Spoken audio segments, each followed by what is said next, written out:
ব্র্যাক বিশ্ববিদ্যালয়ের শিক্ষক আসিফ মাহতাবকে চাকরিচ্যুত করার ঘটনার তীব্র নিন্দা ও প্রতিবাদ জানিয়ে বাংলাদেশ জামায়াতে ইসলামীর ভারপ্রাপ্ত আমির ও সাবেক এমপি অধ্যাপক মুজিবুর রহমান গত 23 জানুয়ারি প্রদত্ত এক বিবৃতিতে বলেন, ফ্যাসিস্ট একদলীয় সরকার নীতি আদর্শহীন ও চরিত্র ধ্বংসকারী শিক্ষা কারিকুলাম জাতির ঘাড়ে চাপিয়ে দিয়ে দেশের ছাত্রছাত্রীদের চরিত্র ধ্বংস করার গভীর ষড়যন্ত্র করছে।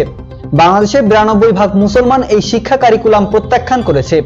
নৈতিকতা বিবর্জিত ও চরিত্র বিধ্বংসী শিক্ষা কারিকুলামের বিরুদ্ধে দেশের শিক্ষাবিদ বিভিন্ন রাজনৈতিক, সামাজিক, সাংস্কৃতিক সংগঠন বিবৃতি দিয়ে নৈতিকতা বিবর্জিত কারিকুলামের সংশোধনের আহ্বান জানিয়েছে।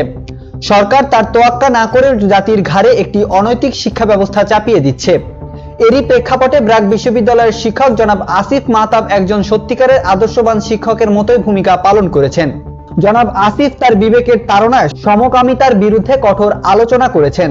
এটা বাংলাদেশের জনগণের হৃদয় প্রতিধ্বনি। তার এই দৃঢ় ভূমিকার কারণে আমি তাকে আন্তরিকভাবে মোবারকবাদ জানাচ্ছি। ব্র্যাক বিশ্ববিদ্যালয় কর্তৃপক্ষ তাকে চাকরিচ্যুত করে মূলত জাতিসত্তা বিরোধী শিক্ষা কারিকুলামের পক্ষে অবস্থান গ্রহণ করেছেন। আমি ব্র্যাক বিশ্ববিদ্যালয় কর্তৃপক্ষের এই সিদ্ধান্তে তীব্র নিন্দা ও প্রতিবাদ জানাচ্ছি।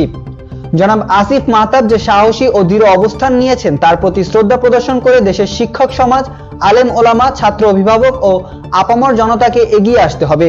এটি আসিফ মাহতাবের ব্যক্তিগত কোনো ইস্যু নয়, এটি একটি জাতীয় ইস্যু। জাতির ভবিষ্যৎ প্রজন্মকে অনৈতিক শিক্ষা দিয়ে তাদের চরিত্র ধ্বংস করে দেওয়া হবে।